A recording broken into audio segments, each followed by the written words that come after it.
चेतावनी, वार्निंग, भड़ुए, गद्दार, गांडू, हरामखोर और लवड़ू इस वीडियो को ना देखें, क्योंकि अगर आगे देखते हो और अगर गांडू और गद्दार हो तो आज कान और गांड दोनों से खून निकलने की ज़्यादा आशा है।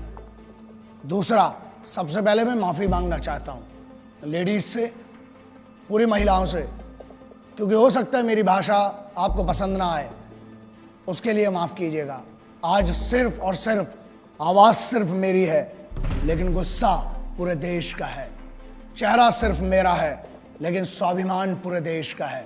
और कोई मुझे ये कमेंट्स में जो ज्ञानी लोग बैठे रहते हैं वो लिखने के लिए कि जो लोग गाली बकते हैं वो औरतों का सम्मान नहीं करते, ऐसा कोई लेना देना नहीं है। इसका मतलब ये हुआ कि जो गाली नहीं बकते हैं वो बड़े शरीफ लोग हैं, ऐसा कुछ नहीं है। अंग्रेजी में बकने वाले को डूड कहा जाता है, हिंदी में जो बोलते हैं उनको क्या कहते हैं, अनपढ़। ठीक है, हम वही सही, लेकिन आज देश की बात करेंगे। जो इंटेलेक्चुअल्स हैं, जो हाई सोसाइटी के लोग हैं, वो ना देखें। आज तो मिट्टी की कसम है, जो बात करूंगा कड़वी करूंगा, देखना नहीं देखना आपकी मर्जी है, ना इनवाइट किया गया और ना करना चाहते हैं। तो आप अगर एक सच्चे देशभक्त हैं, उसका मतलब सिर्फ ये नहीं कि यूनिफॉर्म, क्योंकि पहले ये जंग जो थी वो सिपाहियों के बीच में थी, देशों के बीच में थी, अब ये पर्सनल हो चुकी है। और हर वो आदमी जो राष्ट्रभक्त है, आज मैं उसकी तरफ से बात कर रहा हूं, उस देशभक्त की तरफ से बात कर रहा हूं, because it is a very big battle which is going on in the country right now. This is one of the biggest battle which is happening and which is going on, and the battle is patriots versus traitors. गद्दारों और देशभक्तों के बीच में एक बहुत बड़ी लड़ाई है। तो देशभक्त तो ये थे, अब गद्दार कौन है? मेरे हिसाब से जो मुझे लगता है, हर वो आदमी, चाहे वो आम आदमी हो, चाहे सिंपल साधारण एक जनरल पब्लिक हो, चाहे एक ऑफिसर हो, चाहे वो किसी मीडिया हाउस का बैठा हुआ बॉस हो, चाहे वो किसी बहुत बड़ी ऑर्गेनाइजेशन का सीईओ हो, चाहे वो नेता हो, चाहे मंत्री हो, हर वो आदमी जो इस देश के सिपाही का सम्मान नहीं करता है, उसकी शहादत का सम्मान नहीं करता है, और यहां बैठ के हमारी रोटी खा के अपने नाजायज बाप पाकिस्तान की तरफ से बोलता है, हर वो मादर चोद, हर वो बहन चोद गद्दार है इस देश का, और मेरे लिए वो देशद्रोही है। बड़े बड़े जो इंटेलेक्चुअल्स बैठते हैं चैनल पे, और वो भी आदमी, गद्दार कौन है बे? जो यहाँ की फैसिलिटी चाहिए, एजुकेशन यहाँ की चाहिए, हमारा टैक्स पर एक भारत के आम जो नॉर्मल बंदा है, जो मेहनत करता है, मिडिल क्लास का आदमी, उसके टैक्स पर तुमको पढ़ाई चाहिए, और तुम उसके बाद चैनल्स पर बैठ के बहरान बानी जैसे मादर चोदों को, टेररिस्ट एक नहीं जितने आएंगे बहन चोद गांड में घुसड़ देंगे, उतनों को मारेंगे मादर चोदों को। समझ में आए बे? उनको जो बैठ के बताते मासूम लोग थे, बहन चोदों पता क्या है तुमको कश्मीर के बारे में बे? अंदर की कंडीशन पता है तुमको? जो गुमराह करते हैं इस देश के बच्चों को, उनको स्कूल कॉलेजेस नहीं जाने देते और अपने लौंडों को विदेश में पढ़ाते हैं। मेरे लिए हर वो मादरचोद, हर वो आदमी गद्दार है जो यहां बैठकर यहां की रोटी खाकर, चाहे कहीं पर भी बैठे, किसी भी लेवल का हो, चाहे अंग्रेजी में बोले चाहे हिंदी में बोले, जो भी पाकिस्तान की इस हरकत का और मेरे उन भाइयों को सोते हुए मारा जिन मादरचोदों ने, उनकी तारीफ करने वाला वो हर आदमी गद्दार मादरचोद, इस देश का राष्ट्रद्रोही है, गद्दार है, बहनचोद। मैं हमेशा कहता हूं, और मैं ऑपरेशंस जो थे मैं उसके बारे में बात नहीं करना चाहता था। कोई भी ऑनगोइंग ऑपरेशंस है, ठीक है, वॉर है, if it's a war zone then there is no problem. तुम हमारे मारोगे, हम तुम्हारे मारेंगे, इक्वालिटी है, युद्ध है। लेकिन यहां पहली बार था कि युद्ध के नियम तोड़े गए, इसलिए बात करना पड़ेगी आज। यार सोते में तुमने हमला किया और सामने से मारो ना बे, तुम्हारी भी इज्जत है, तुम भी सिपाही थे, बहुत पहले इसकी इज्जत कर ली। टेररिस्ट की इज्जत नहीं, सिपाही होते हैं एज अ सोल्जर। मैंने पिछले वीडियो में कहा कि मैं इज्जत करता हूं किसी भी देश का सिपाही हो। अबे तुम क्या बात करते हो बे? तुम तो मुर्दे नहीं अपनाते हो। हमने फिर भी इज्जत की, बोला, तुम्हारी तारीफ की, सबकी तारीफ की, लेकिन अब युद्ध के नियम टूट चुके थे। लाखों ईमेल आए हैं, 7 लाख से ऊपर ईमेल हैं। पूरी टीम पागल हो चुकी है जब से हमला हुआ है कि सर अब कुछ बोलना पड़ेगा, और आज बोलना इसलिए जरूरी है क्योंकि जवाब देना पड़ेगा। कुछ बड़ुओं को अब पता नहीं इनको क्या बोलूं, समझ में नहीं आता, क्योंकि एक वीडियो में मुझसे गलती हुई थी, मैंने कुत्ता बोल दिया था एक आदमी को। उस भड़ुए को कुत्ता बोल के ना मुझे गम हुआ, क्योंकि जब मैंने घर जाके अपने वो 2 शेर देखे ना, कुत्ते देखे, जब घर के देखे वो बच्चे, तब लगा कि यार कुत्ते से तो वफादार कोई होता ही नहीं है। इन हरामियों को मैंने कुत्ता बोल के ना, उस कुत्ते की जात पे मैंने मैंने उसकी बेइज्जती कर दी।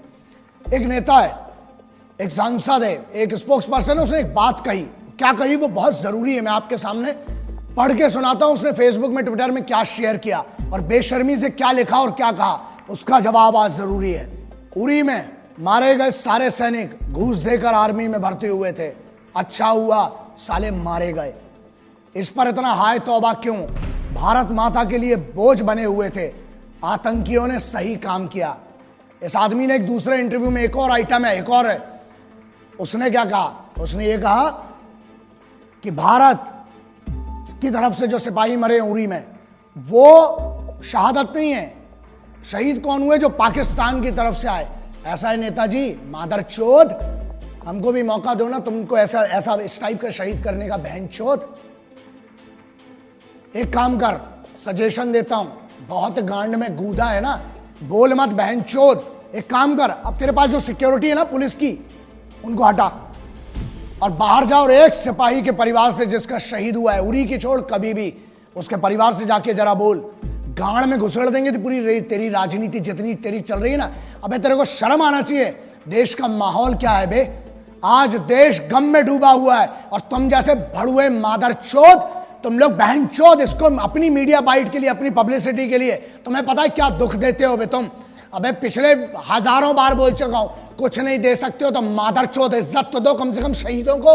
सुनो बे झाटू, मंत्री है जो तुम्हारा है ना, जो तुम्हारा पद है, तेरा प्रोटोकॉल नहीं पता है, तेरा ना मेरे पास पूरी ज्यादा डिटेल नहीं है, लेकिन सुन, बहुत गांड में कूदा है, तेरे को बहुत चर्बी है ना। मेरे इसी में ईमेल आईडी आता है, मेरी चैनल का एड्रेस आता है, बहनचोद भेज, वहां पर अपना एड्रेस भेज और अपना नाम भेज। और तेरे को बहुत गर्मी है ना, अबे फौज ना गांड में नीचे डंडा डालेगी, कान से निकालती बहनचोद। अभी फौज के मर्जी, तुमने फौज के भी मार नहीं देखी है ना, अभी तुमने हमारा सम्मान देखा है बहनचोद। तेरे को बहुत गर्मी है, जो तेरे पास पुलिस का कैडर मिला है ना, तो क्या कहता है कि पुलिस के जो है वो, एक और स्टेटमेंट दिया ना इसी आदमी ने कि सोते रहते हैं, है ना। एक और मादरचोद है दूसरा, वो पुराना वाला भड़ुआ साला जिसको अपन ने पहले भी बात किया था हरामी के बारे में। क्या कहता है कि पुलिस और फौज में वही लोग जाते हैं जो अनपढ़ होते हैं या जिनके घर में कोई 1 रुपए का पढ़ा नहीं होता है, और जो लोग सिर्फ और सिर्फ 10वीं 12वीं बड़ी मुश्किल से पास कर पाते हैं, वो लोग जाते हैं। सुन, अब तेरे को बताता हूं, अबे चूतिए मादरचोद, तेरे को पता भी है फौजी होता कौन है? भारत का राष्ट्रपति भवन, हर राज्य का मुख्यमंत्री भवन, हर राज्य का सांसद, पार्षद, विधायक, हर राज्य का डेमोक्रेटिक जितना भी बड़ा आदमी हो, हर राज्य का संविधान, मतलब सुप्रीम कोर्ट हो चाहे हाई कोर्ट हो, उसकी सुरक्षा में हर चौक पे खड़ा हुआ एक पुलिस का सिपाही, हर बड़े एस्टेब्लिशमेंट के सामने संतरी बन के खड़ा हुआ एक सिपाही। अबे तेरी औकात नहीं बहनचोद कि तू उनके बराबर का बन सके। वो इस देश को चलाते हैं। तू अगर इन मंचों पे जाके इतनी बड़ी बड़ी बात कर पा रहा है ना, भोसड़ी के इसलिए कर पा रहा है क्योंकि वहां सिपाही हर चौगड्डे पर तेरे लिए खड़े और तेरे जैसे मादरचोदों को इतनी परमिशन दे रखी है। यही प्रॉब्लम है।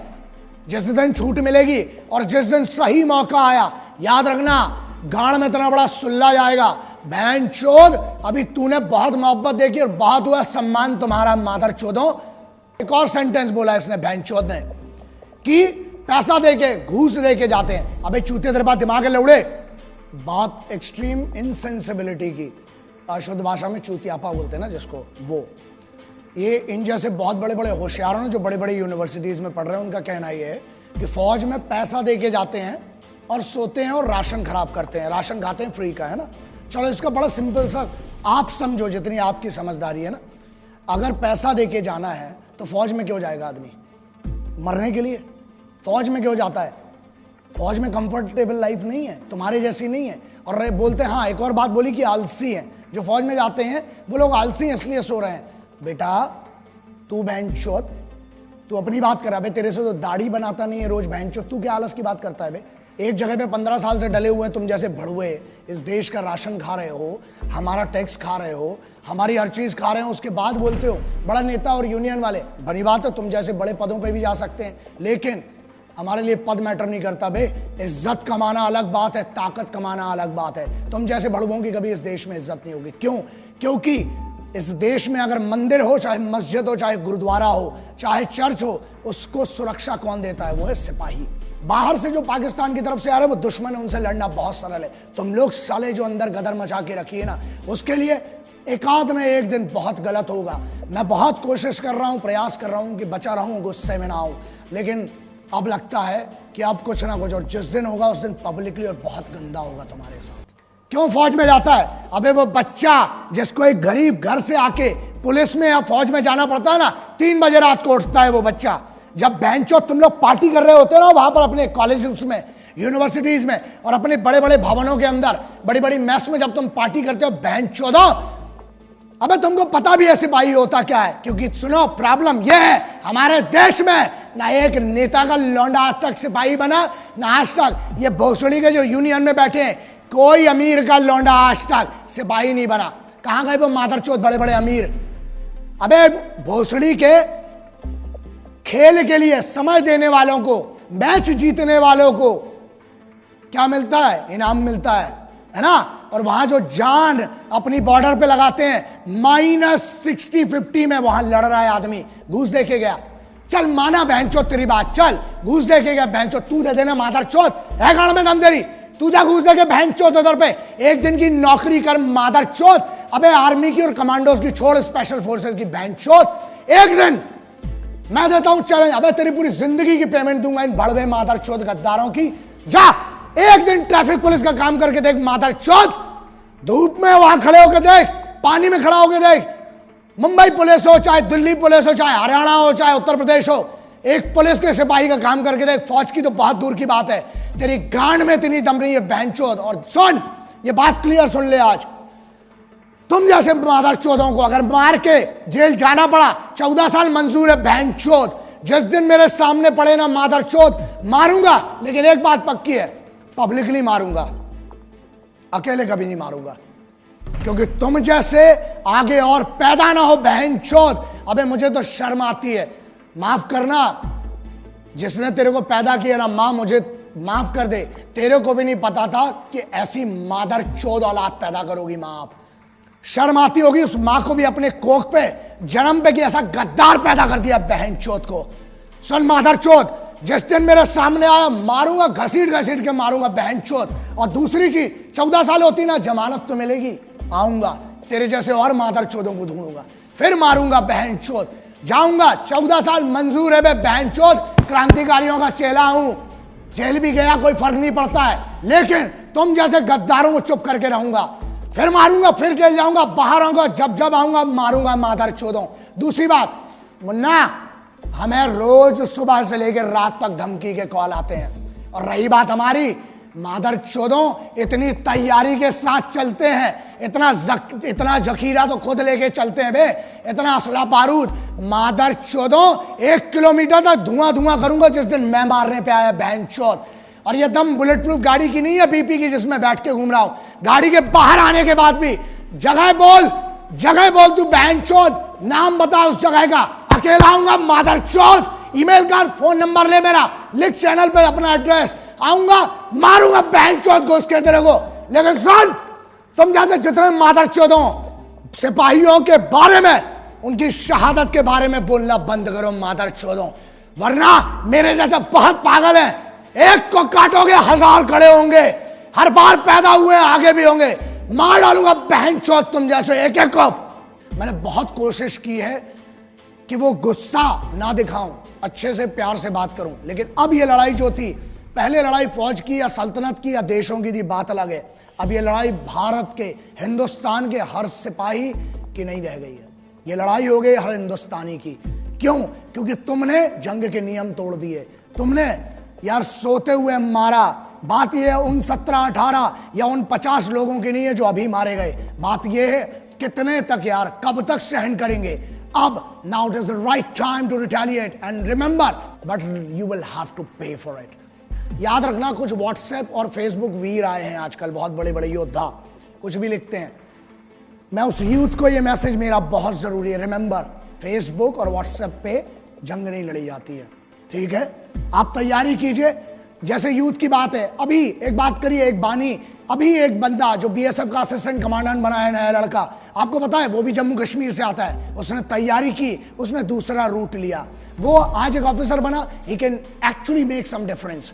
वहां बैठे बैठे फेसबुक और व्हाट्सएप, गाली मत बको, अपने दुश्मन है जो भी है, गाली मत बको मतलब फेसबुक और इस पे, ठीक है मैंने बकी, मैं मानता हूं, लेकिन मेरे पास कोई ऑप्शन नहीं छूटा था।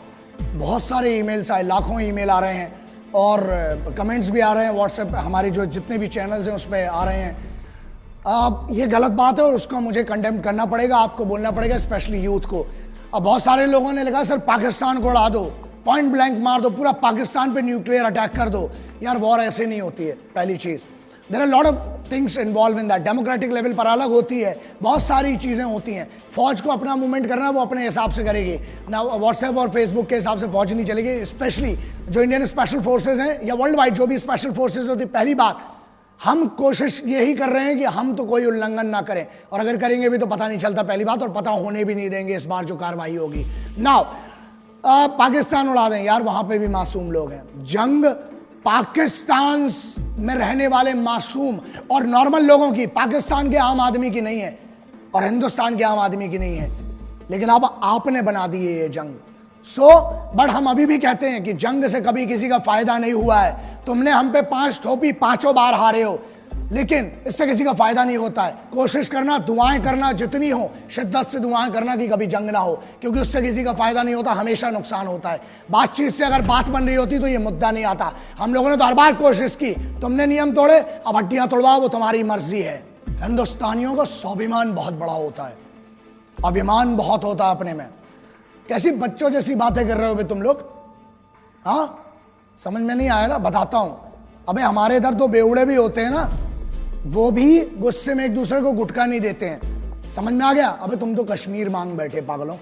दूसरी चीज हमारे इधर ना, अबे पब्लिक ट्रेन, लोकल ट्रेन में ना, वसई विरार साइड की कोई ट्रेन होती है, उधर अंबाला पटियाला की कोई ट्रेन होती है लोकल ट्रेन, अबे वहां पर लोकल ट्रेन में सीट नहीं देते हैं, तुम तो कश्मीर मांग बैठे। और अगर पैर की धूल होती तो फिर भी 1 लाख बार सोच के चलो दे दिया होता, मोहब्बत से मांगते तो। अबे तुम तो दुश्मनी में हमसे हमारा मुकुट कश्मीर मांग बैठे हो। हमारा था, है, और कुबत और गांड में तो ले लेना, बहनचोद हमारा था, है और रहेगा। जितनी बार घुसोगे उतनी बार मारेंगे, आ जाओ, प्योर इन्विटेशन है। और रही बात हमारी, हम जैसे पागलों को घंट फर्क नहीं पड़ता, बहनचोद डंडा डालेंगे, पेलेंगे जितनी बार आओगे। माफ करना, मैं उनसे माफी मांगना चाहता हूं जो मेरे सिपाही, चाहे वो पुलिस के सिपाही हैं, चाहे मेरी फौज के सिपाही हैं, चाहे जो भी सिपाही हैं जिनकी हम बात करते हैं, जो यूनिफॉर्म पर है, जिसने यूनिफॉर्म पहनी है, कोई सी भी यूनिफॉर्म है, वो इस देश का सिपाही है। अगर इन गद्दारों को मैं जवाब नहीं दे पाया हूं ढंग से, या इनके सम्मान में कोई कमी रह गई है, तो मैं आपको वादा करता हूं, एक कमांडो वचन, एक सिपाही वचन है, जहां मिलूंगा, जब मिलूंगा, आपकी तरफ से अलग से इनकी गांड में डंडा करूंगा, अलग से मारूंगा बहनचोदों को। मैं सिर्फ, हम जो हैं, हम सिर्फ तिरंगे के सगे हैं, ना हम किसी के उपकार के हैं, ना हम किसी सरकार के हैं, समझ लेना।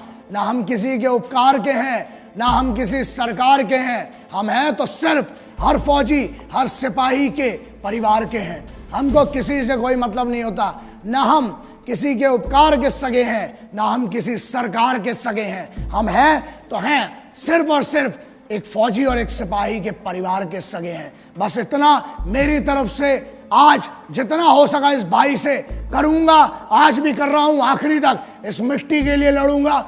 और अगर तुमसे ना हो सके तो बताना, ये भाई तो आखिरी सांस तक तुम्हारे लिए लड़ेगा और इस मिट्टी के लिए लड़ेगा। ये वादा रहा तुमसे, आज भी और आगे भी। जय हिंद, वंदे मातरम, इंकलाब जिंदाबाद, भारत माता की जय।